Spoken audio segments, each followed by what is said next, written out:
What's up, guys? Welcome to another episode of Kegwatt in the shop, and today we are learning how to tie a D-loop. If you have never tied a D-loop before, maybe I can help y'all out if y'all want to learn how to tie a D-loop. I know there's tons of YouTube videos on how to tie a D-loop, but I figured I would show y'all how I do it as well. So we are going to get ready. We're going to do this video. This is going to be a short video, and we are going to get started on how to tie this. If you watched previous videos, you've seen this bow before. It was on the last video of In the Shop. So we are just going to put the next step on working on this bow and put us a D-loop on it. So here's how we do it. Alright, starting off with our material. I like this. This is the Brownell. It's the .068 loop material. It's what I like to use, and this comes in couple different colors. This is the black. Also have the gray. This is the same stuff. Just this is more of a natural color, so it's like it's not as dyed as much, so it's a little bit softer than the black. I like to use it if you're using some type of hinge release or something like that. I would recommend a hinge release thumb button, handheld, just period.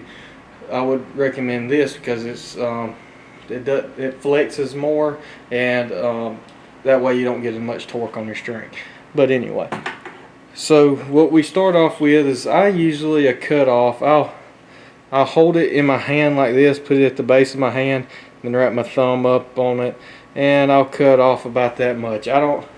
Since I use so much of this material, I don't really focus on trying to conserve it as much. So there's some people that'll tell you exact measurement to cut it at, but it's just like that. It's about an inch longer than my palm, or inch and a half longer than my palm is wide. So then you're going to take it and you're going to burn one edge of it, kind of flatten it down. And this is where archery techs burn themselves a lot. And then you're going to press it up against the side of the lighter, kind of get a flat edge on. I know y'all can't see that, but you want to kind of get a flat edge on it. And then we're going to go to tying it. I'm going to try to get this to where to focus on the string the best.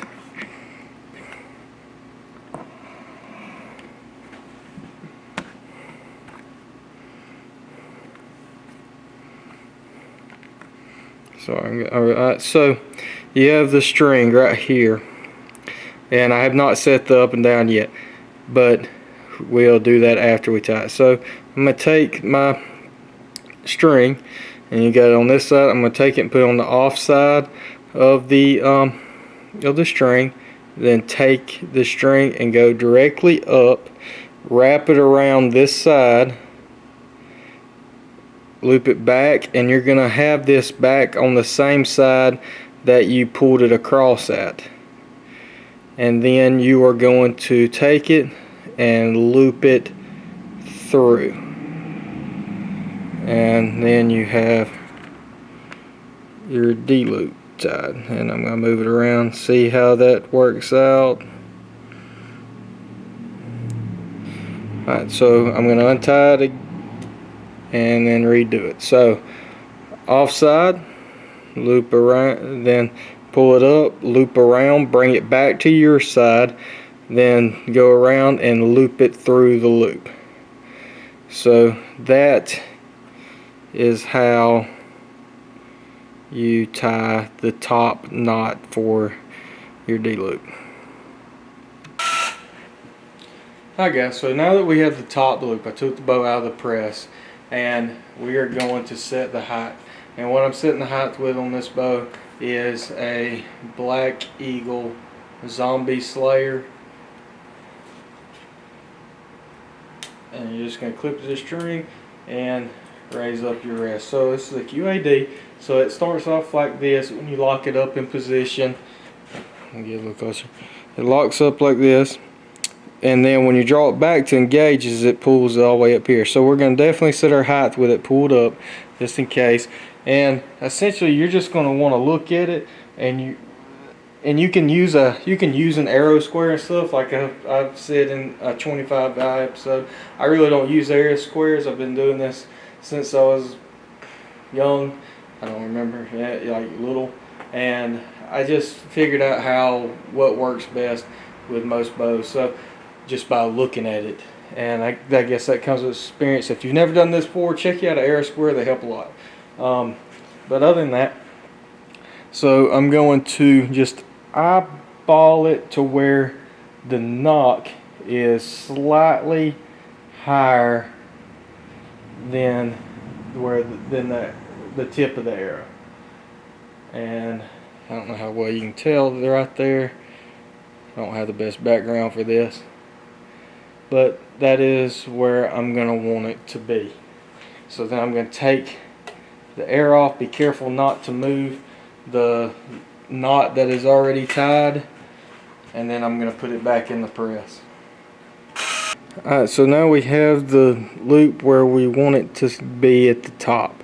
Now we're going to take it, and we're going to start on this side now, bring it down, loop it back through the main loop, go back over, and run it through.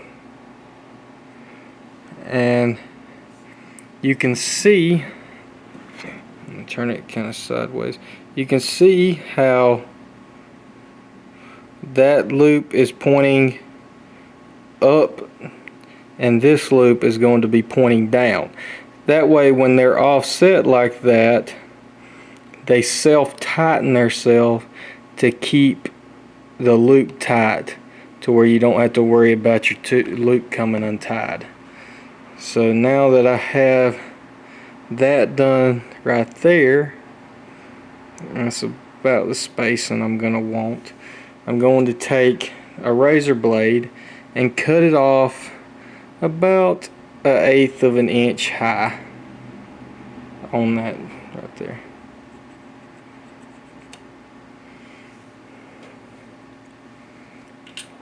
Alright, so and after you cut it off about 1/8 of an inch high, you're going to take it and burn it down. And remember, flames go up, so don't burn your string. And after I burn it down right there, I'm going to take it and I'm going to press it against the loop. So now you have a tight, completed loop besides tightening it. And to tighten, we got these D-loop pliers right here. These are my favorite type. And you're going to lock it in, spin it around, and tighten it up. And tighten it as tight as it goes. If it doesn't pull out with these pliers, it's not going to pull out when you're shooting it. Alright guys, so there is your completed loop.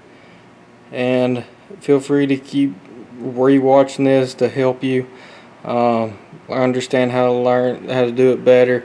So this loop is going to end up measuring out it right at 3/4 of an inch. That is where that is a good loop length.